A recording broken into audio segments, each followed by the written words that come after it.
Hey Waffle Gang, I do hope you're well. My name is Mark and today we're checking out some more relationship stories, and if you do love a Reddit story, why not consider hitting a like, subscribe, maybe that notification bell too. Let's crack on with today's first story, which comes from Wife from the Relationship Advice subreddit. Titled, My 23 female, husband 36 male will only eat kiddie food and it's ruining our relationship. My husband will only eat chicken nuggets, grilled cheese and SpaghettiOs. That's it. When we go over to friends' places, he'll actually bring some SpaghettiOs to heat up in their microwave instead of eating anything else, even if our friends cooked a wonderful meal. If we go out somewhere to eat, he will only order chicken nuggets off the kids' menu. If they don't have them, he just won't eat. If I try to cook literally anything except one of his 3 food groups, he will claim he's allergic to some random ingredient instead of just outright saying he doesn't want to eat it. He'll then try to guilt me for forgetting his allergy.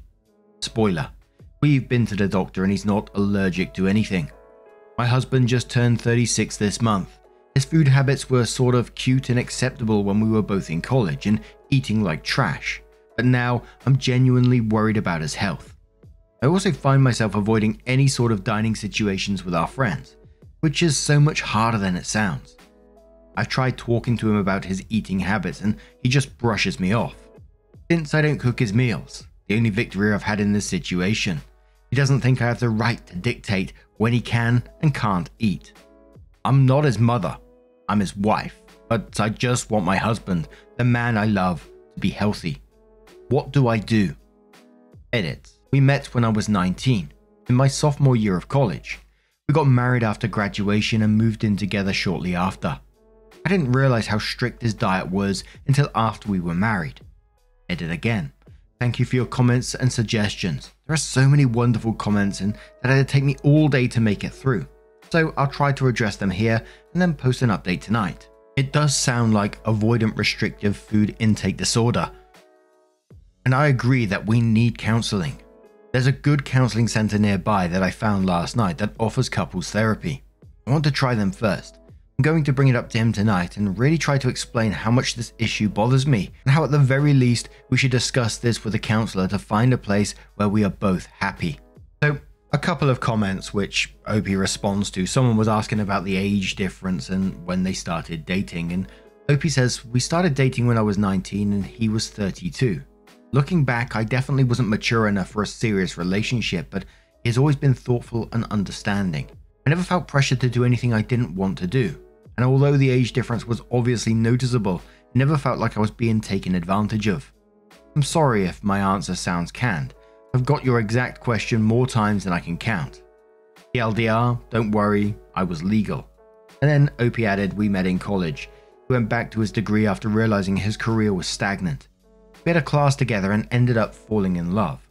Admittedly, I was kind of awed that an older man was interested in me, but he never ever made me feel pressured into anything, even as small as drinking on my 21st birthday.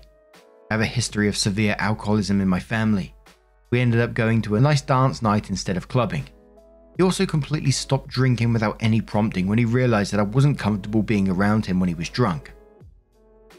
Now, I've seen a lot of these programs where people have like this restrictive food intake and they only eat chips or they only eat something else. And in these programs, they generally do tests on them to try and like sort of help them through it. And pretty much every time they always say, you know, it's this ARFID, this avoidant restrictive food intake disorder. And obviously I'm not saying it's that because I can't diagnose someone, but some of the stuff that I saw in these programs where they tried to help them through it, it was sort of always like therapy based from what I saw, and, you know, tried to help the anxiety and expose them to the food slowly, you know, in a lot of cases, and then build up to more severe sort of like fears around it. Again, I'm not claiming to know too much about it. It's just literally what I've seen on TV. But I think getting this through to your husband at the same time, you know, in a way of love, that you're concerned for his health, like you explained here. I think if someone explained to me in that way that they're concerned for my health, you know, I'd be taking it on board. Which as always, I know is easy for me to say because I'm not the one who's going through it, right? Laura J says, sounds like he should probably see a therapist of some sort, to be honest. Based on this post and his attitude about it, it may be hard to convince him to do. As soon as he gets really defensive about it, it does seem he may have some food aversion issues. Perhaps not. I'm not a doctor, but it would be something worth exploring in my opinion. Being a picky eater is one thing, but to only eat 3 things is pretty extreme. Ravioli says, "Oh my god, I went through this. I kept pushing. I just kept trying to introduce foods to him. After some searching, we found a starting point. He was on board after I showed him I was doing this in his best interest, and we built up from there.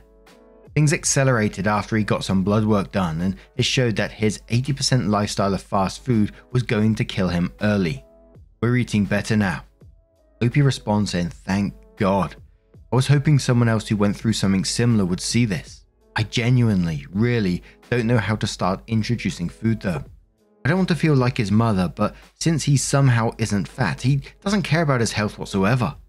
I tried things as simple as healthier breaded chicken nuggets or healthy bread for his grilled cheese, and he just won't eat them." And one more comment from Autistic Farm Girl, who says, "The thing is, you can't change people, not unless they are willing to change. You can go to therapy, talk about it, even threaten to leave.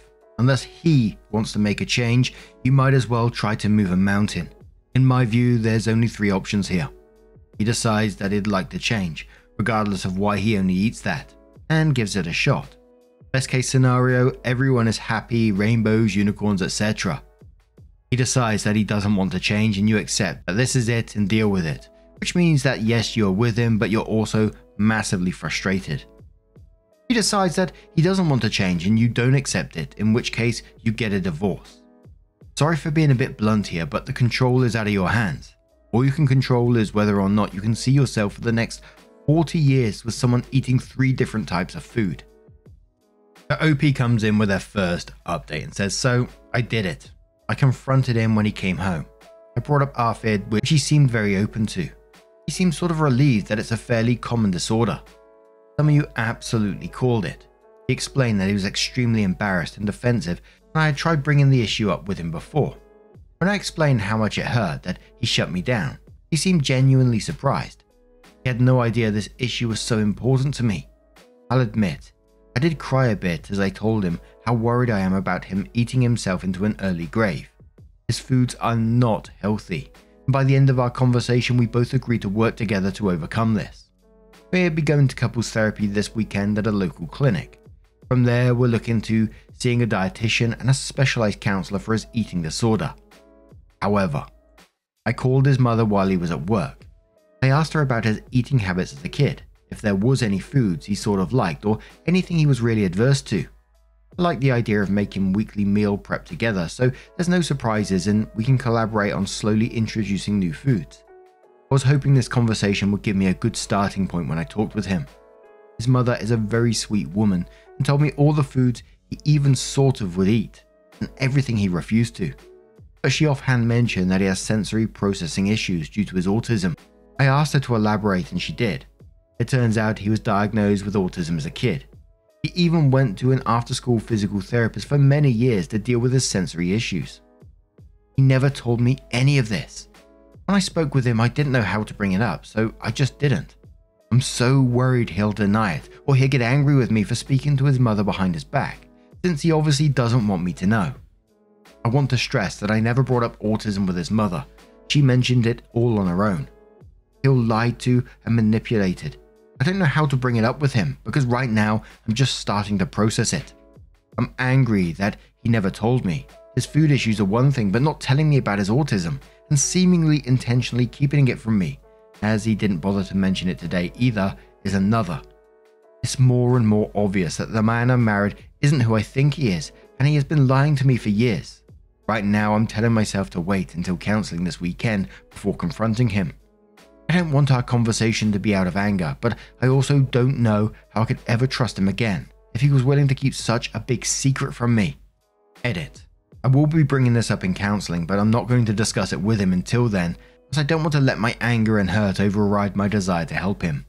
As some people stated, it's possible he doesn't know about his autism. I really hope that is the case. I'm hurt not because he has autism. I really couldn't care less. It doesn't change who he is as a person, but rather that he never told me about it. Update 2. Well, It's been a lot longer than the 1 week update I promised. I could make excuses, but I won't. For those of you who don't want to read my original post, I asked for help with my husband's food preference issues, and through talking with many people on here and ultimately his mother, it was revealed that he was diagnosed with autism as a child. Some of the comments on my original post were not so kind. I got a lot of accusations that still hurt me. Some just make me angry, particularly the person who commented simply, "Please don't bully him." He's my goddamn husband, not a schoolyard friend, not a sibling, not a child. Infantilizing him doesn't help his case at all. Moving on. I was very upset as he never mentioned anything to me. We've discussed all sorts of medical issues together, but his diagnosis never came up. I want to stress this. This isn't a matter of me not wanting to be married to an autistic man. This is a matter of my husband keeping something important from me and causing me a great deal of stress that could have been avoided if I was aware of his diagnosis. For example, I continuously pushed him to try new foods or attend concerts or visit loud amusement parks. I knew he wasn't particularly thrilled about any of those things, but they are all very normal couple activities that I wanted us to experience together. Had I been aware of his autism, I would have a better understanding of how negatively these things affected him, and made more of an effort to integrate things he liked with things I liked. Maybe a smaller local band or a craft fair instead of an amusement park. Anyways, that's the backstory. Read below for the update. Update. I confronted him about my conversation with his mother the night before our counseling appointment. I made sure to bring it up casually so I didn't become angry again. He tried to brush me off at first, saying he didn't know what I was talking about. After talking for a bit, he eventually confessed that he not only knew of the diagnosis but deliberately kept it from me. He said I was his dream and he didn't want to do anything to ruin our perfect relationship. I explained how him keeping this from me hurt me. I explained how I could have been there to support him instead of feeling like he needed to hide. He said he wasn't ashamed of it at all. He explained that it's just not something that affects him anymore.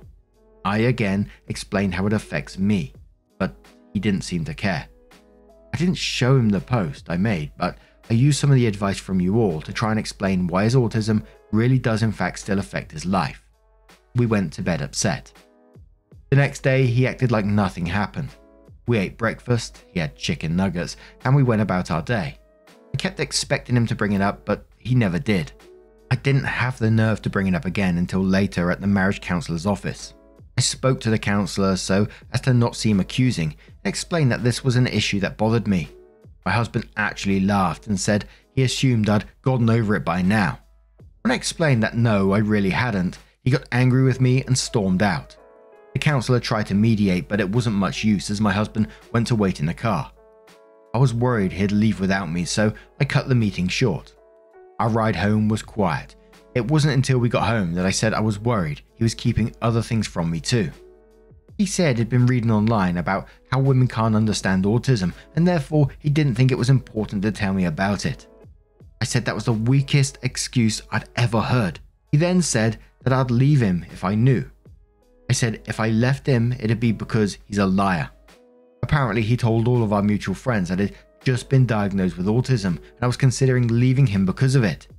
Now many of our friends won't talk to me and act very cold when we run into each other in public. I don't know what else he's told them, but I think he told someone I cheated on him as a fake account has been commenting horrible things about me, my supposed sexual habits on all of my Instagram posts. I keep reporting them, but then it seems like another just pops up in its place. I haven't decided if divorce is the right path. I know he's been browsing incel and other bitter male-centric websites. One of his friends is a self-described incel. So I'm even more convinced that this isn't the man I married. I'm mostly just confused. I've been avoiding him at home and it feels like more of a roommate situation at this point. He doesn't really leave his den until it's time for work and then he's back in the den until bed. It seems like everything is messed up, just from me wanting to help. I don't even know what to expect at this point, much less how to move on from here. Edit. There are so many more comments than I anticipated. I'm trying to at least read through most of them, although I think I'm past my emotional ability to reply. I'm really shocked at how overwhelmingly supportive people are being. Thank you. I'm going to be discussing divorce with a lawyer. I don't know how to bring it up with him, but I'm past the point of caring. You are all right. I dread coming home to him in the evenings. I dread if he will miraculously want to talk. This isn't healthy for either of us. At the very least, some time apart would be good. That's all for now. I don't think I'll update past this, as I'm already uncomfortable with how quickly this blew up, but I will be living elsewhere by the end of the month. And that was OP's last update on the matter. But now I'm going to turn this one to you guys. What do you guys make of this situation? Let us know your thoughts down in the comments below. Let's move on to another story. But for our next story, we had a suggestion over on Twitter from Lisa D, who says this is a funny as heck entitled People's Story. So we're going to check this one out. And this story was from Otherwise Drama 5374 and says, a woman in a supermarket tried to eject me from and take my wheelchair. Ooh dear. So there, I-39M was in a rural Shaw's, which I believe is just like a supermarket of some sort. For those not in an area with a Shaw's, it's a standard supermarket with a club that makes things cheaper, which is their way of hiding their markup. Stuff is just cheaper a few miles down the road. Unfortunately, there were a few things I could only get there, like my flavor of caffeine and food for the dogs. I was using my power chair, which back then I needed more often. It's an Eagle HD foldable deal and it works great. I'd been hit pretty hard by post-COVID and was very sedentary at the time in my life, along with pre-existing joint problems. So I'm leaning forward to get a flat of Monster and stick it under my seat on the rack when a woman pushes on my back and says, "I need that, you don't, you're younger." As I was belted in, nothing happened. It was only luck that I was belted in. Usually I would have undone it to pick up something heavy. I sat up and pushed her hands off me saying, "What the fuck?" And she shakes the back of my chair like it's a dinner chair or something and goes, "You can use the scooter, the chair is better and I'm old." And she points at the shitty supermarket scooter she's using. I stare at her in total shock for a moment and say, "This is my wheelchair. Get away from me." "You can't use personal stuff in supermarkets. Give me the chair." She started like shaking it with each statement. So at that point I just hit maximum speed on my power chair and took off, ripping it out of her hands. It was either let go or be dragged on her face because she clearly wasn't super steady and needed a scooter herself.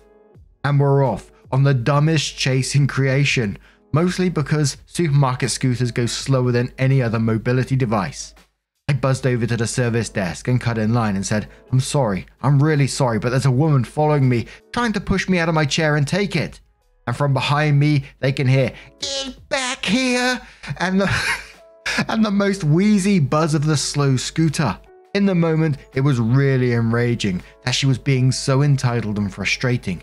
I just wanted to get my dog food and leave. But in memory, it was the funniest thing I've ever seen. They let me into the little back office area, and they and the whole line of people waiting just sort of watched as she came over. And it took so long. The scooter was so slow, and she's yelling about how I don't need the chair and how she should get it because she's older and more disabled. It takes like a full 20 seconds for her to get from one end of the store to the other, and everyone is just staring as she rides full of glory at 0.0001 miles per hour, with her face red and her glasses hanging off of one ear. She finally gets to the desk and then calmly explains that the wheelchair isn't store property, and if she tries to steal from another customer, they have to call the police. She starts shouting at the employees that she knows full well you can't bring personal equipment into the supermarket. So they are lying. And the other woman behind the counter says with a bit more attitude, "Lady, why do you think we care if you bring a wheelchair into the supermarket?" At this point, I think like something either clicked or she just realized that an entire line of people were staring at her, and not kindly. She suddenly asked where to find artichokes, and I almost coughed on my own spit. The worker just stared back and pointed back where the woman had come and said, "Produce?" And the woman left. I admit that for the rest of my visit, I avoided any aisle she was in because I didn't want her close enough to grab me again.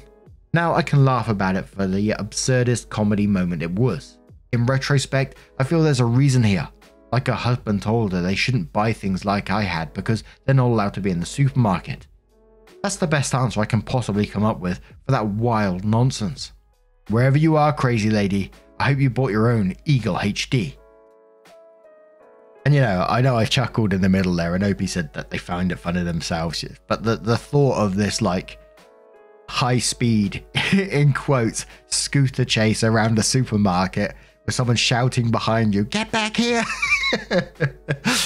Has me in absolute bits. I would love to see that. But at the same time, I must say, you know, I know many people would just tell the person to piss off, leave them alone, etc., etc. But many people do struggle with confrontation, especially in public settings. You know, it's not nice to be a part of. So it must have been a worrying moment at first as well. And there was some comments to OP saying, you know, basically you should stand up for yourself, to which OP says, "Thank you, I did, by going and taking the best legal and socially acceptable way out. It's very easy to armchair quarterback someone else's life from the sidelines, but you know, most situations don't end with a verbal or physical confrontation that has swelling orchestral moments and a drop beat on the big punch. Most of them end with annoyance and a sense that my day was disrupted with no resolution. It'd be great to give you that resolution with some badass story of me standing up to a bully, but that's not what actually happened. Instead, it was a really unthinking old lady who just needed to be kept at a distance until she could understand reality. And finally, a giant thank you to everyone who gave compliments to the story and narrative. In case I miss replying to any individual comments, I appreciate them all. Next time I'll share the story of why I ended up hiding from 8 toddlers under a table." I just can't get that scooter chase out of my head. I'm just imagining, like, at our local supermarket, they have, like, in security, they have, like, these little booths near the entrance where they got all, like, the security cameras and they can watch. I can just imagine the security guy standing there watching, like, multiple cameras, 2 scooters flying past each different screen, like, vroom, vroom. Maybe not so fast, but and the security man updating, "We've got a chase in aisle 3. As they're weaving around people, the chasers like grabbing, I don't know, a loaf of bread and throwing it. I don't know, my mind's going wild as usual. But anyway, what do you guys make of this one? Thank you so much for sharing it with us. Really do appreciate it as always. But now I'm going to turn this one to you guys. What do you guys make of this situation?